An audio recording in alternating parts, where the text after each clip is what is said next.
Hello Warlords and Generals, welcome back to my channel. My name is Tavhammer, and today we're going to be bouncing off of the previous video where we introduced Tzeentch and his realm of chaos. Today we're going to be covering the denizens of his realm and his demons, starting with the horrors of Tzeentch, with the pink ones specifically.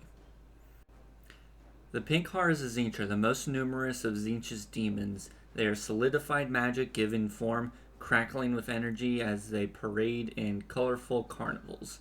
As the hordes of horrors launch their volley of magical bolts, they boo and they aha in amusement as the magical flames burn and mutate all their victims' flesh. This is the manner in which the horrors fight that brings mutation and insanity. They do not fight with tooth and claw like other demons of chaos, though they would have the same effect as their magical bolts if they were to scratch or bite their targets.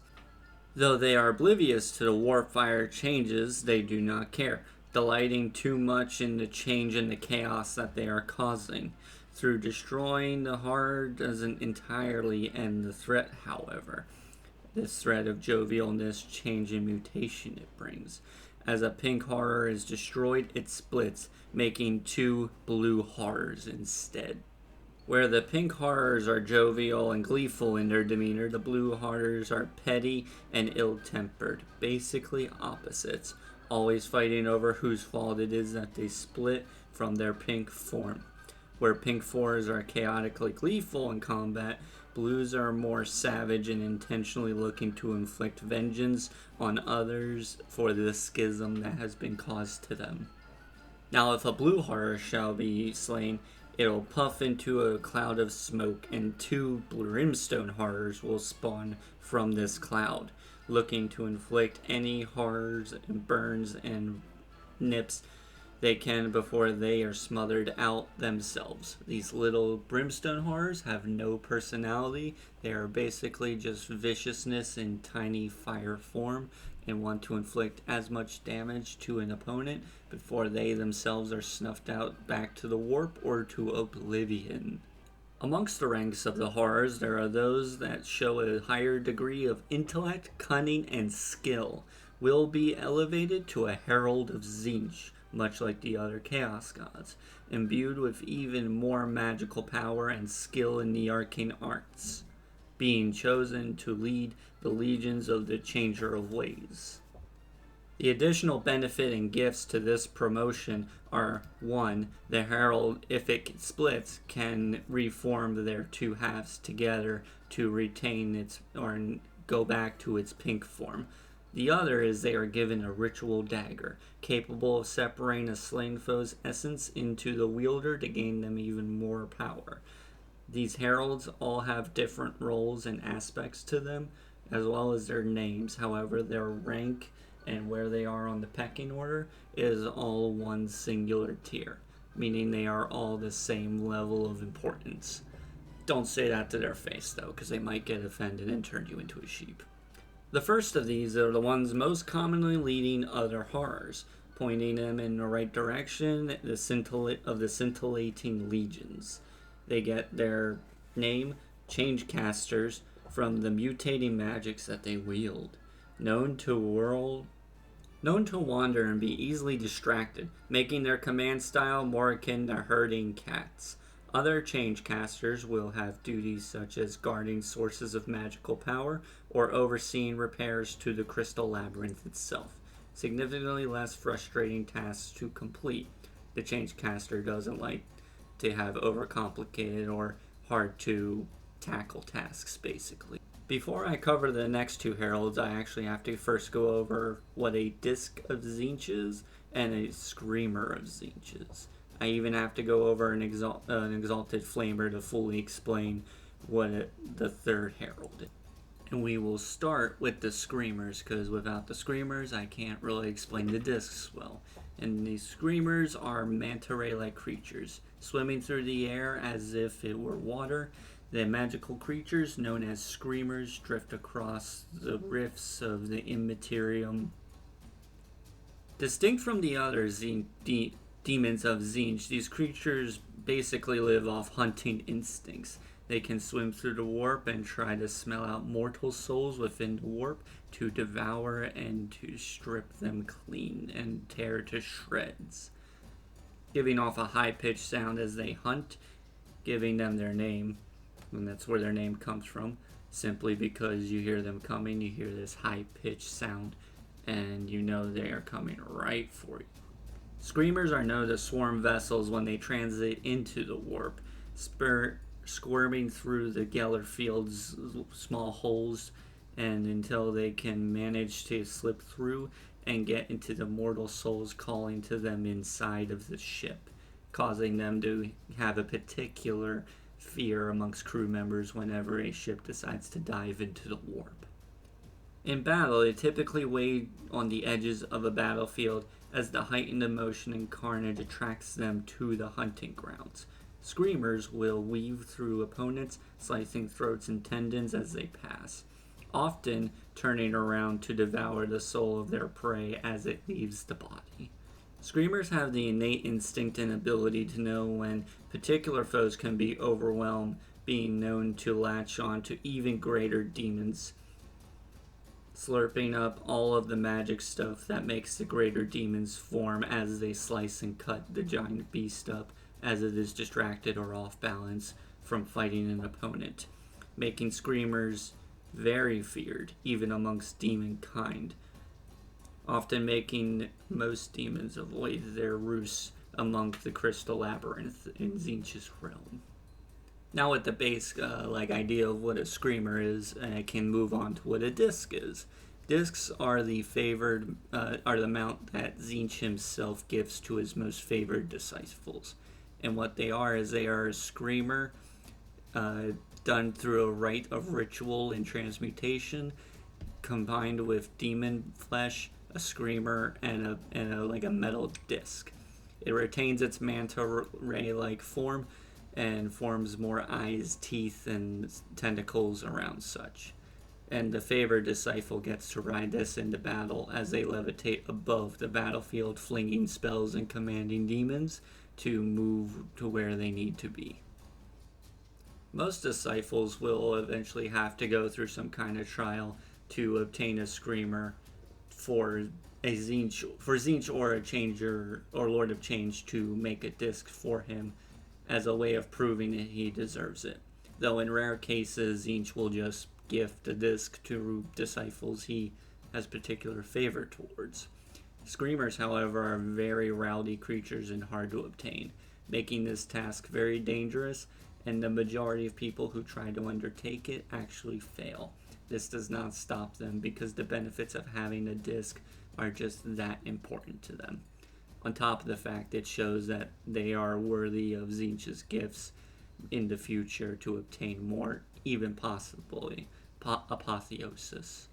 Now I've covered what screamers are and subsequently the favored mount, a disc, I can cover what a Fluxmaster is, and that these are the heralds of Tzeentch that ride on a disc getting their name.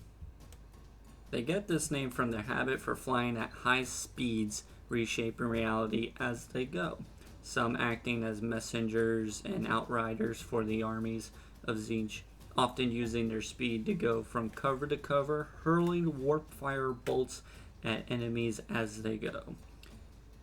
They tend to lead screamers, lots and lots of screamers, to outflank the opponent or horrors. They tend to lead screamers or horrors, is what I meant. Able to use their speed to put themselves at advantageous positions, such as in an angle to know where they can cast spells to cause the most chaos and havoc on the enemy lines. Now, much like with the previous herald, the Fluxmaster, I have to go over a Flamer, an Exalted Flamer, and subsequently a Burning Chariot of Tzeentch before I can cover the next herald, unfortunately. So, on that note, we're going to move on to the Flamers of Zeitge. Being one of the strongest of Tzeentch's demons, the Flamers of Zeitge are disturbing creatures to observe. Having bizarre anatomy with no feet, the Flamer basically bounces everywhere and hops to where it needs to go. This form of travel allows the Flamer to move surprising amount of distance in a very fast amount of in a very short amount of time, being able to bound over smaller buildings and even lake-sized objects. To observers, it may be amusing until the demons close the gap at very unexpected and very disturbing speeds. As they dive towards their opponents, their ropey arms unfurl, and the flamers show off why they get their names, spewing forth the change flame of Tzeentch. Rather than the normal fire that just burns, the flames messes with real space. These flamers are raw magic, rapidly causing many and sudden mutations upon their foes. The effects are random, turning flesh to water, metal to wood, and even then, the water to sand, the wood to ash. As further example of this changing, mutating flame and rapid mutation it therefore causes, the fire that falls to the ground may pool and make tinier versions of the flamer. Though the flamer would ignore these miniatures most of the time, sometimes their yowling will annoy the flamer and it will gouge out their existence and destroy its simulacrums. As well as these tiny creations, the flames that drip to the ground may also cause rapid mutation to the ground it causes it to, making mushrooms sprout suddenly, pools of water to appear rapidly, the ground to turn to ice, or even just straight up fire. The mutated ways of the fire of the flamers is highly unpredictable. Victims of the flamers suffer from these constant mutations for quite a while before fully dying down and stopping. The fires can sometimes go on for quite a while, days, weeks, and the flames don't even just affect the physical body. Sometimes they don't at all. In some cases, they affect the soul instead, lighting the soul ablaze with corruption. Some occasions even cause the fires to heal wounds and cure any afflictions the individual may have had before the flames hit them. These moments cause any of pink horrors observing this to laugh maniacally. They are also known as Demons of Zeitge, are not nearly as gifted in intellect as other demons of Tzeentch, however. Much like the Skimmers, these are beings of instincts. They simply light a battlefield ablaze randomly without direction of a Lord of Change or a stronger world herald. They will just run rampantly, spreading flame in every direction. Being found within many legions of Tzeentch's armies, they make up a very large number of the conflagrating legion's numbers. Whether as support or deploying en masse, the dangerous ranged attacks make them versatile units for the legions of the Tzeentch demons. They are the most ideal for forward assaults, their flames washing right over and through defenses setups. For most Lords of Change, flamers are completely expendable, sending massive hordes of them at enemies. Whatever the flames will not wash away, the sheer numbers will, is how they think about it at least. Next up, we'll be covering the Exalted Flavors of Zeitge. These are flamers who have been gifted with heraldness and therefore are more superior in the champions of the flamers. Being gifted with a superior intellect, they are far more dangerous than your average flamer.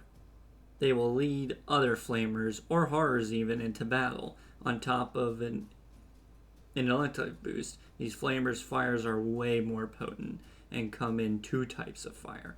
A blue flame that is more potent and goes way farther, and a pink fire, which is shorter but acts as a wider spread. So basically, it goes from either being a sniper rifle or a shotgun, but with fire. And any that survive the ranged flames will have to deal with the snapping flamed-rimmed maws.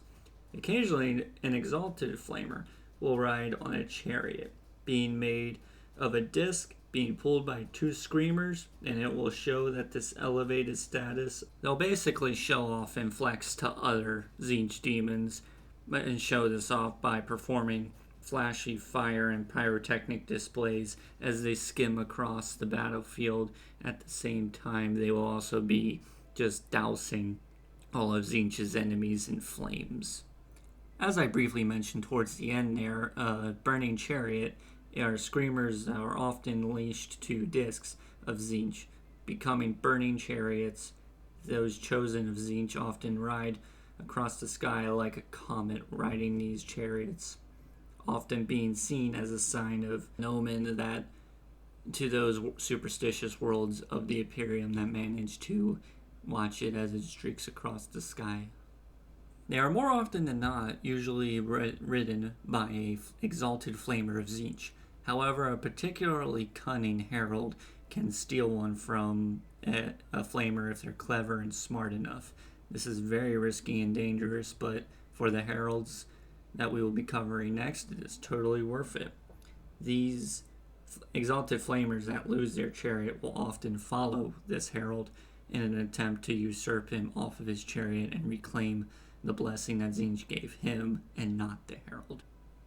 The heralds that manage to show enough cunning or intellect to manage to steal a chariot from an Exalted Flamer are known as Fate Skimmers, and if they manage to obtain one of these, often through trickery and guile, they obtain a very nice gift, often cackling madly as they swoop and dive enemy lines as they stream fire and warp magic before smashing into enemy lines with the odd beast. Some more cautious Fluxmasters, however, will ride the outskirts of a battle, often screaming comments and flinging spells. Most instances they will lead other burning chariots into battle, however. Now, with all the previous demons, including everything you needed to know about what each herald uses and why each demon is important for said herald's role in a battlefield, we're going to move on to the last demon of Tzeentch, and possibly the most important and blessed of his demons. His greater demons, the Lords of Change. These greater demons of the architecture of fate embody sorcery, deception, and knowledge of their patron. These chiefs among the legions of Tzeentch, unlike Khorne's simple metric system, which Lord is more favored of the changer of ways, is on a whim. There is no system. It is random and based on Tzeentch's mood. Their current hierarchy on where they are is often based on past accomplishments and their future role in Tzeentch's plans, for even these beings of amazing power and intellect are nothing but pawns to Tzeentch.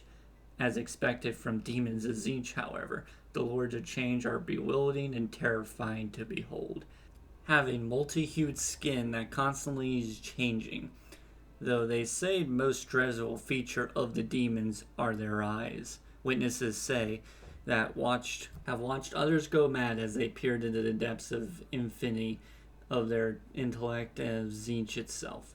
Some say that the Lords of Change can open a man's soul and see into his truths and his possibilities of failure or success in their ambitions. Due to this fact, they revel in dashing hopes of the ambitious, while in other cases raising nobody to incredible heights of power.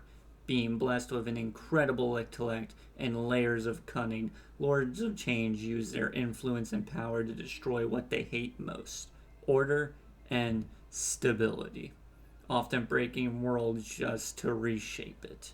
They will often send minions to kill an unknown mortal, whispering into an officer's ear, or even leading legions to war. Every action and command is part of the evolving and layered scheme, much like their patron. Constantly observing the galaxy's subtlety isn't always the move a Lord of Change will make, however, sometime even leading the legions to war to bring sudden and violent change. Their most potent weapons being the magic at their being, their extremely cunning and manipulation, all make for an extremely devastating foe to face on a battlefield. When they do lead the legions themselves, their preferred spot in the battle is directing the lesser demons, controlling the ebb and flow of the battle itself, though this is more of a want of control than it is cowardice. This does not make them weak, however, for a simple casual wave of their hand can light entire squads of warriors into warp fire. simple words and commands, turning even the mightiest heroes into gibbering, mutated monstrosities known as chaos spawns.